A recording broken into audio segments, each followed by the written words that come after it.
Good afternoon, hello, welcome to the TriathlonDan YouTube channel. Welcome to another day of triathlon training, but before I get to the training, I'm just going to spend a little bit of time talking about and showing you the issues or problems I've come across with having tubeless tyres. Now, I've always been a clincher guy, I've never had tubeless, but until the last few weeks, I needed some new wheels for my climbing road bike, so I bought some Prime from Wiggle Attacker wheels, which came tubeless ready, tubeless valves, tubeless rim tapes. I thought, do you know what?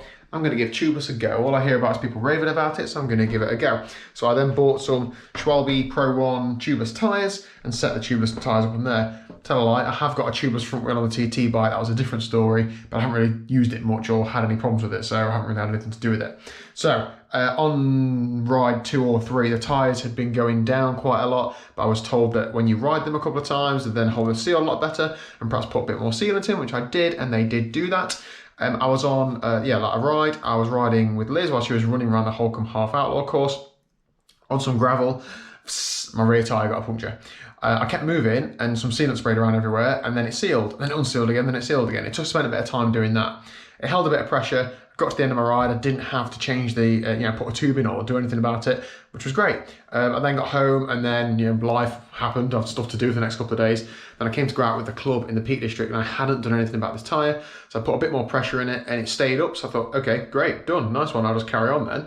And then in the Peaks, as my clubmates will attest to, it was unsealing every now and again and spraying sealant over the people behind me. But then it was sealing up, but it wasn't quite doing it, for a permanent solution. So I took the tyre off. I'm going to try and resolve it. Now, first thing I had to do was to try and find the actual puncture because it's not always dead obvious. So I had to, pump it up and get the sealant coming out so I could see where it was. I was trying to find the hole in this while I'm doing this. Yeah. So I don't know if this is going to there you go. See that yellow bit is there. That is where the puncture was. There's a stain around it's a bit of glue.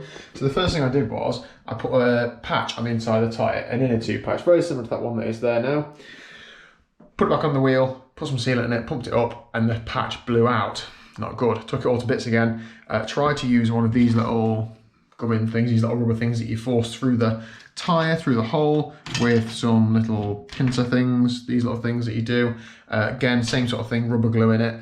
Pumped back up and that blew out as well, so obviously wasn't a solution. So I've now put another patch on it, took the little stick thing out of it, rubbed it down with a bit of sandpaper, as you do with a normal inner tube, put a patch on it, and I've let it dry overnight in the hope that this is going to mean it's going to seal properly. So now I'm going to put the tyre back on, set it up, as in I have to pump it up without any sealant in to get it on the seal, then let it down, put the sealant in, pump up again and see if it holds. That's the plan. If anybody's got any tubeless tips, I'm doing any of this wrong, please do let me know down below. Obviously, well, I've done it by the time this video goes out, but something ain't right. Okay, so inflated the tyre to about 40 PSI and it obviously kept pressure, so I've let it down again, took the valve cover out so I could get it up in the first place. Now I'm going to put some tyre sealant in. I got the Wiggle tyre sealant because I was going through that much of it through messing around that I think want to keep buying like the Schwalbe posh stuff. And I figure it's the same stuff anyway, isn't it? Now, my only criticism of this is, and let's just put it like there so that it's not going at the bottom, is that this doesn't fit in the valve hole. So I have to like ram it over the top and just do the best I can. So let me see if I can show you that. And in terms of quantity, this whole bottle is 500 ml, but there's no like little dispenser or syringe or anything. I don't have one, so I'll just put the gauge on the side. I'm going to give it about, I don't know, a third of that, a quarter of that. I figure about 100 mils, plenty for a tyre. I think you can get away with running like 60, but I'd rather put more in and it'd be a little bit slower and it'd get me around the Peak District, so let's get stuck in.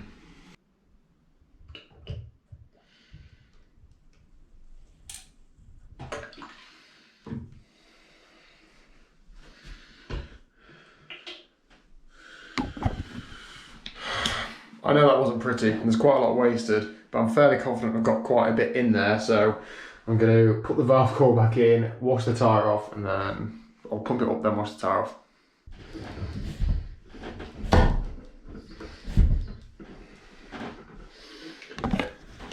Hear those little pops? That's just like the bead just seating against the wheel, which is what you want to hear, so there's a good seal.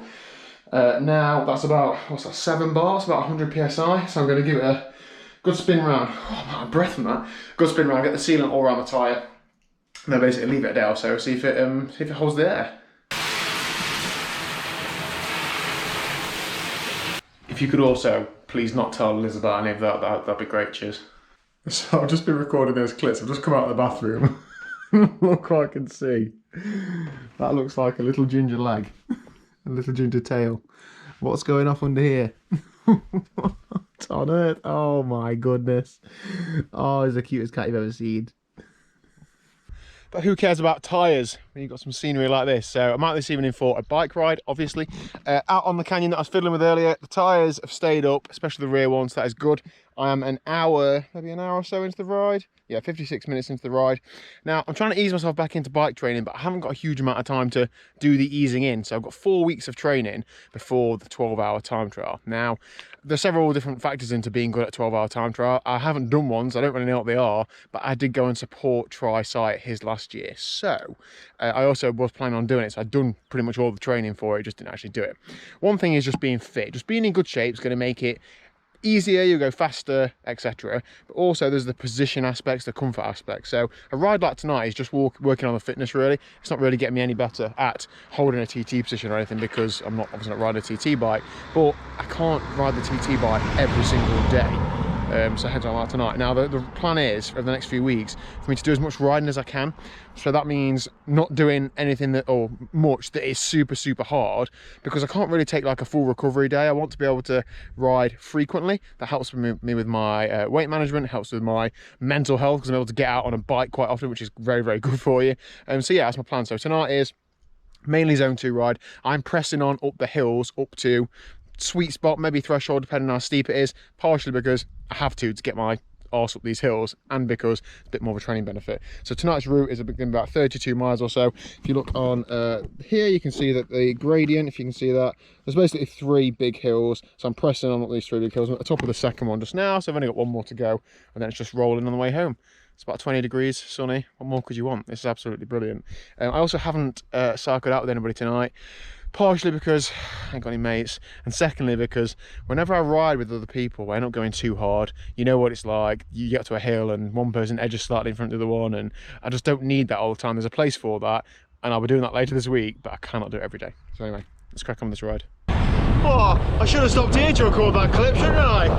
But I ain't doing it again. I've got this bike ride to finish and tea to get home to. I'll tell you what, that's the last climb done, 3 climbs done. I can really feel myself being heavier on the climbs. Really notice the difference.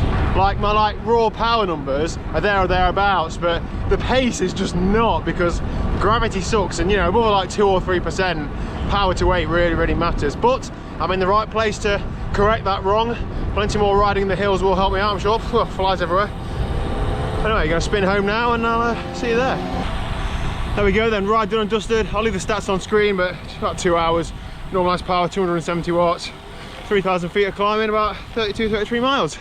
Good ride. Plenty more to be done in the next 3 weeks and about 5 days, but I am ready for it. I'm feeling pretty well rested after obviously my forced rest, so maybe I'm in for a good little block. Anyway, that's it for today's video, so thank you very much for watching. I'm certainly enjoying bringing you this content now I'm actually doing some training. Hit the subscribe button if you haven't already, and I'll see you tomorrow at 4 PM for maybe a swim. Not going to commit to it fully, but definitely a bike ride. See you there.